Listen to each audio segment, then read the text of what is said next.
မင်္ဂလာပါခင်ဗျာအခုတင်ဆက်ပေးမှာကတော့ One Piece Chapter 1160ပဲဖြစ်ပါတယ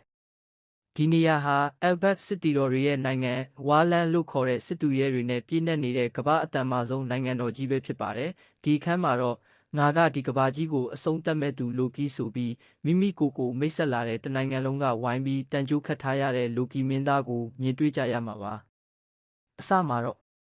လူဖီဟာလိုကီရဲ့ရှေ့မှာအတက်တရောမတ်တက်ရက်နေပါတယ်သူဟာElbaf ကိုလာချင်နေခဲ့တာအတော်ကြာပြီဖြစ်လို့အခုရောက်နေတဲ့အချိန်မှာစကားတွေမရက်မနာပြောနေတော့တာပါပဲအရာအလုံးရဲ့ကြီးမားပုံတွေတစ်ပင်တွေတောင်တွေရဲ့အရွယ်စားကိုကြည့်ပြီးတွတ်နဲ့ရင်ခုန်စိတ်လှုပ်ရှားစွာပြောနေမိပါတယ်လိုကီကစကားတခွန်းလောက်ကြားဖြတ်ပြောဖို့ကြိုးစားပေမဲ့လူဖီကတစ်ချက်ကလေးတောင်မကြားမိပဲစက်တိုက်ပြောနေပါတယ်ဘန္နာတစ်ပင်အာဒန်မှာ6နှစ်ကြာအောင်တန်ကြိုးခတ်ခံထားရတဲ့ချိန်စာတဲ့Elbaf မင်းသားကြီးဟာဒီချာတိတ်ကိုစကားတခွန်းတောင်ပေါက်မြောက်အောင်မပြောနိုင်ပဲဖြစ်နေပါတယ်။နောက်ဆုံးမှာတော့လိုကီစိတ်မရှိတော့ပဲစကားပြောနေရင်နားထောင်စမ်းလို့လူဖီကိုဟိန်းဟောက်လိုက်ပါတယ်။အဲ့ဒီဟိန်းတန်ဟာစီးနှင်းဖုံးနေတဲ့တောအုပ်ထဲကိုလှိုင်းလုံးကြီးတစ်ခုလိုဖြတ်တန်းသွားပြီးတစ်ပင်ပေါ်ကဝံပလွေတွေတုံလောက်ကတမင်တွေလည်းလွင့်စင်ကုန်ကြပါတယ်။အမောင်ထဲမှာရှိသမျှအရာအလုံးတိတ်ဆိတ်ငြိမ်သက်သွားပါတော့တယ်။အဲ့ဒီနောက်မှာတော့လိုကီရဲ့ဦးခေါင်းပေါ်မှာရှိတဲ့စုချင်းငွေကိုဖော်ပြလာပါတယ်။သူ့ရဲ့စုချင်းငွေကတော့1.6ဘီလီယံ1.6ဒေါ်လာဘလီပဲဖြစ်ပါတယ်။သူကသူ့ရဲ့ပွဲအမည်ကိုတုံ့ဆိုင်မှုမရှိပဲပြောပြလိုက်ပါတယ်။သူဟာဒီကျွန်းရဲ့ဒဏ္ဍာရီအဆက်ဆက်မှာပါလာတဲ့နေနဲ့ဖျားဖြစ်ပြီးဘယ်တာမန်လူမှသူ့ခွင့်ပြုချက်မရှိပဲစကားမပြောရဘူးလို့ဆိုပါတယ်။လိုကီကလူဖီဘက်ကိုအာယုံလှည့်ပြီးအခုလိုဒဏ္ဍာရီလာမင်းသားကိုဒီလိုအခြေအနေနဲ့မြင်ရတာဘလို့ထင်လဲလို့မေးလိုက်တဲ့အခါလူဖီကသူ့ကိုတေချာကြည့်ပြီးမြင်တဲ့အတိုင်းပွင့်ပွင့်လင်းလင်းပဲပြောချင်တာပြောလိုက်ပါတယ်ခမည်းကအကျဉ်းသားဖြစ်နေတာပဲလေတဲ့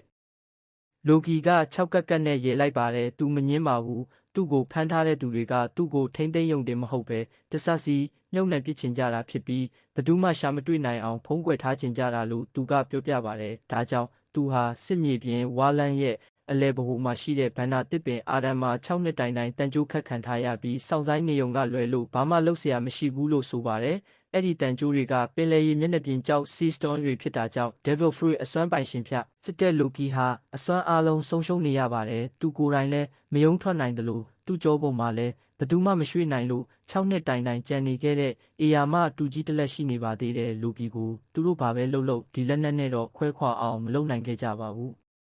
ဒါကြောင့်သူကလူဖီကိုကမ်းလှမ်းချက်တစ်ခုပေးလိုက်ပါတယ်လူဖီရဲ့နာမည်ကိုသူကမခေါ်လိုက်ပေမဲ့လူဖီကချက်ချင်းပြင်ပေးလိုက်ပါတယ်လိုကီဟာအယုံမတက်ခင်မှာလွတ်မြောက်ချင်နေတာပါသူ့ကိုချီနှောင်ထားတဲ့တန်ကြိုးရဲ့တော့ကအပေါ်ကရွာထဲမှာရှိတယ်လို့သိရပါတယ်အဲ့ဒါကိုရှာဖွေပြီးနေမထွက်ခင်သူ့ကိုလာလွတ်ပေးဖို့အဲ့ဒီအတွက်အပြန်အလှန်အနေနဲ့သူကဘယ်ပင်လေဓာပြအဖွဲ့ကိုမဆိုရှင်းလင်းပေးမယ်လို့ကမ်းလှမ်းလိုက်ပါတယ်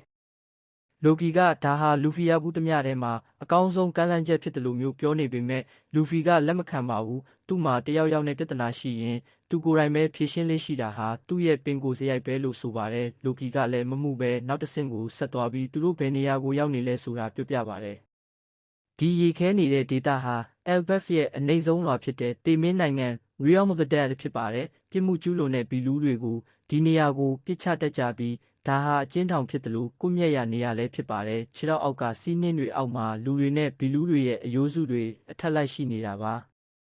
ါသူ့စကားကိုတက်တည်ပြဖို့အတွက်တစ်ပင်တွေကြားထဲမှာကြီးမားတဲ့အရာတစ်ခုလှုပ်ရှားလာပါတယ်အေယာမလက်ကြီးတစ်ဖက်ထွက်လာပြီးတစ်ပင်ကြီးတစ်ပင်ကိုမြေကြီးထဲကနေဆွဲနှုတ်ကခြေမော့ပစ်လိုက်ပါတယ်အေယာမမွေကြီးတစ်ကောင်ကလည်းတောင်နေရန်ကိုကိုက်ခဲလိုက်ပါသေးတယ်လိုကီကဒဏ္ဍာရီတွေရဒီနေရာကိုပထမကမ္ဘာလို့ခေါ်ကြပြီးဒီမှာနေတဲ့တတဝါတွေဟာနှစ်ပေါင်းထောင်ချီပြီးရှိနေခဲ့တာလို့ပြောပါတယ်ပိုလာဝဝံဂေါ်ရီလာဝင်ပလွေမွေနဲ့မမ်မတ်စင်စတာတွေဟာသူတို့ပိုင်တဲ့ရဲ့အရှင်သခင်တွေပါပဲအဲ့ဒီတတဝါတွေအားလုံးတောထဲကထွက်လာပြီးလူဖီကိုဘက်ပေါင်းစုံကနေဝိုင်းထားလိုက်ကြပါတယ်သူတို့နဲ့အတူလိုကီရဲ့လူသားလက်အောက်ငယ်သားတွေလည်းထွက်လာကြပါတယ်သူတို့ကအစိမ့်ငွေကမျက်နှာဖုံးတွေတားရည်ဝတ်စုံတွေဝတ်ထားပြီးတားရဲတွေရံမပြူအောင်အနံ့ဆိုးတွေထွက်အောင်လုပ်ထားကြပါတယ်ဒါဟာဒီအောက်ခြေမှာလူသားတွေအသက်ရှင်နိုင်တဲ့တခုတည်းသောနီလန်းပဲဖြစ်ပါတယ်သူတို့ထဲကတယောက်ကလူဖီကိုကြည့်ပြီးဒါကလေးလား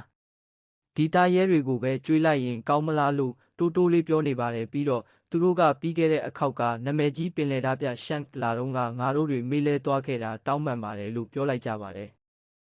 လူဖီကအဲ့ဒီစကားကိုချက်ချင်းကြားလိုက်ပါတယ်ဒါပေမဲ့သူမတုံ့ပြန်နိုင်ခင်မှာပဲလိုကီကတားရဲတွေကိုတုံးပြီးလူဖီကိုချင်းချောက်ဖို့ကြိုးစားပါတယ်ဒါပေမဲ့လူဖီကတော့ အဲ့ဒီတာရဲတွေကိုတကောင်ချင်းစီရင်ပါအောင်လုပ်ပြီးသားဖြစ်နေတာကြောင့်တာရဲတွေကလူဖီအနားမှာအေးအေးဆေးဆေးနဲ့စုဝေးနေကြပါတယ်။လိုကီရဲ့လက်အောက်ငယ်သားတွေကတော့ရှန့်လာတော့ကလိုမျိုးသူတို့ထပ်ပြီးမေးလဲသွားမှာကိုကြောက်နေကြပါတယ်။လူဖီကခုနကကြားလိုက်တဲ့နာမည်ကိုပြန်မေးလိုက်ပါတယ်ရှန့်ဒီမှာဘာသာလောက်တာလဲသူအခုထိအယ်ဘက်မှာရှိနေတော့လာတဲ့လူကီကဆန်နီနဲ့ကအတိတွေလာလို့မေးပြီးရှန့်လာခဲ့တာမှန်တယ်ဒါပေမဲ့သူကသူ့ရဲဘောကြောင့်လည်းသူတယောက်ပဲလို့ပြောလိုက်ပါတယ်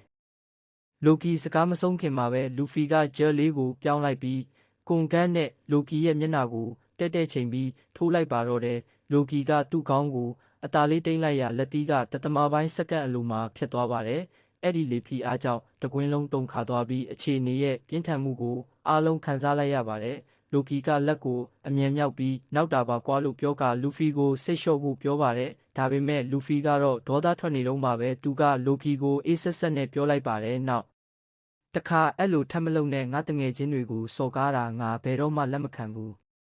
လိုကီရဲ့ရင်ထဲမှာတော့ဒီတန်ကြိုးတွေပြုတ်တာနဲ့ဒီကောင်ကပထမဆုံးပဲလို့တွေးလိုက်ပေမဲ့လက်ရှိမှာတော့လူဖီကဘာမှမဖြစ်တယ်လို့မျိုးလိုကီရဲ့ဒူးဘော်ကိုပြန်ခုန်တက်လိုက်ပါတယ်လူဖီကနောက်တစ်ခါဆိုရင်ခမားကိုတစ်ပင်နဲ့မြုပ်ပစ်မယ်လို့ထပ်မံတတိပေးလိုက်ပါတယ်ပြီးတော့ရှန့်နဲ့ပတ်သက်တဲ့မေးခွန်းတွေကိုအဆက်မပြတ်ဆက်မေးနေပါတော့တယ်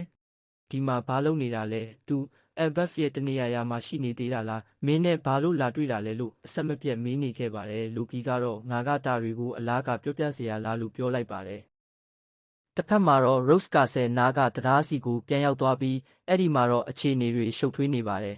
။ဦးစောကမှန်ပြောင်းနဲ့ကြည့်ပြီးသူမြင်နေရတာကိုမယုံနိုင်အောင်ဖြစ်နေတဲ့မိုးကြိုးပစ်ခံရတဲ့ပုံစံမိုးကြိုးလို့ပြောနေခဲ့ပါတယ်။တယောက်ယောက်ကသူတို့စီကိုအမြန်ပြေးလာနေတဲ့လျှက်စစ်စီးထားတယ်လို့မျိုးမီးလောင်ရာတွေနဲ့မျက်နှာဖုံးမပါဘူး။အင်ဂျီတွေလည်းကျွမ်းနေတယ်။အဲ့ဒါရုပ်ပဲသူ့နောက်ကနေဒေါသထွက်နေတဲ့ဘီလူးနှစ်ယောက်လိုက်နေတာကိုပါတွေ့လိုက်ရပါတယ်။ပြီးတော့ဂိုးဘက်ကအဲ့ဒီကြားထဲမှာထောင်စင်ဆန်နီတင်မောကြီးကိုခေါင်းပေါ်မြောက်ပြီးကင်ထားတာကိုတွေလိုက်ရပါတယ်။နာမီကသူ့တင်မောကိုဘီလူးလက်ထဲမှာမြင်တော့စိတ်တူသွားပြီးဇိုရိုကတော့ချက်ချင်းပဲဓာဆွဲပြီးအကုန်လုံးကိုပိုင်းပစ်ဖို့ပြင်လိုက်ပြီးဦးစောကသူ့ကိုလှမ်းဆွဲထားရပါတယ်။ဒီဘီလူးတွေကဒိုရီနဲ့ဘရိုကီတို့နဲ့ပတ်သက်နေနိုင်ပါတယ်။ဘာမှမသိပဲတိုက်ခိုက်မိရင်အကုန်ပျက်စီးကုန်လိမ့်မယ်လို့ဦးစောကဆိုပါတယ်။ရွာကလည်းနီးနေပြီဆိုတော့သူတို့ကဆုံးဖြတ်ချက်တစ်ခုချလိုက်ပါတယ်။အမြန်ဆုံးသာပြေးကြစို့ဒီတရားရဲ့ဟိုဘက်မှာပန်းတိုင်ပဲအက်ကိုပြေးကြလို့ဦးစောကအဖွဲသားတွေကိုအော်ပြောနေခဲ့ပါတယ်။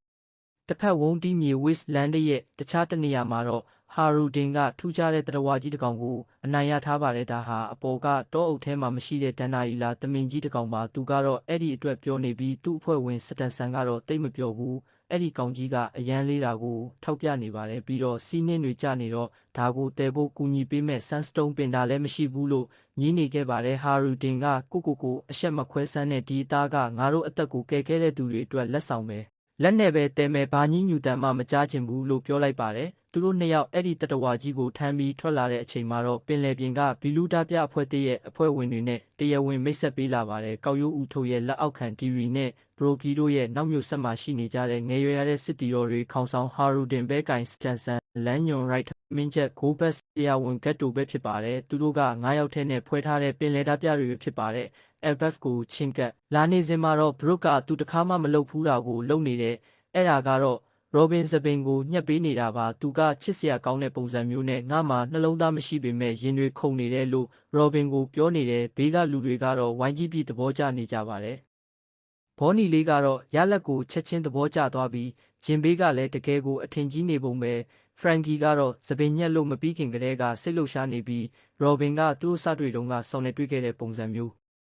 တိုင်းမန်စကုတ်မတိုင်ခင်ကစပင်တိုပုံစံမျိုးပြန်လုပ်ထားတာပါဘရိုကီကအဲ့ဒါကိုကြားတော့ခဏလောက်ငြိမ်သွားတယ်ဒိုရီကတော့ယုံကြည်ချက်အပြည့်နဲ့စော်ကာသူ့ကိုမြင်တာနဲ့ချက်ချင်းမှတ်မိမှာပါလို့ပြောတယ်ဖရန်ကီကတော့အဲ့ဒါကိုတွေးပြီးငိုတောင်ငိုနေပြီးရောဘင်ကတော့ငြိမ်ငြိမ်လေးပြုံးပြီးမျက်လုံးမိတ်ကအဲ့ဒီအချိန်ကိုမျောလင့်နေပါတယ်မြူနင်းတွေကွဲသွားပြီးLBF ကျွန်းကြီးမိုးကုတ်ဆက်ဝိုင်းမှာပေါ်လာတယ်အဲ့ဒီရဲ့ကြီးမားခမ်းနားမှုကတင်မောဘော်ကလူတိုင်းကိုမှင်တက်သွားစေတယ်ဘီလူးတွေကသူတို့ပြန်ရောက်တာနဲ့ပွဲတော်တွေဆင်နွှဲဖို့ပြင်ဆင်နေကြပေမဲ့LBF ရဲ့တွင်းပိုင်းတနေရာမှာတော့ထိတ်လန့်တကြားအော်ဟစ်တန်တွေထွက်ပေါ်နေပါတယ်။အော်ဟစ်တန်တွေနဲ့အတူစောကမေ့လဲသွားပြီးသူမလုပ်တော့ပါဘူး Robin နှစ်ပေါင်း20ကြာစောင့်ဆိုင်းခဲ့ရတဲ့ပြန်လည်စုံစည်းမှုဟာရုတ်တရက်အချိန်လူနေရတဲ့အခြေအနေဖြစ်သွားပြီဖြစ်ပါတယ်။ Elbaf မှာဆက်ဖြစ်လာမယ့်အရာတွေကတော့ငြိမ်သက်နေမှာမဟုတ်ပါဆိုတာပါပဲဗျ။ဒါလေးကတော့အပိုင်း1161ဖြစ်ပြီးနောက်လာမယ့်အပိုင်းတွေလည်းဆက်လက်တင်ပေးသွားမှာဖြစ်ပါတယ်ဗျ။အားပေးကြည့်ရှုကြတဲ့တယောက်ချင်းစီတိုင်းကိုကျေးဇူးတင်ပါတယ်ခင်ဗျ။အားလုံးပဲပျော်ရွှင်စရာနေ့လေးတွေပိုင်ဆိုင်နိုင်ကြပါစေခင်ဗျာ။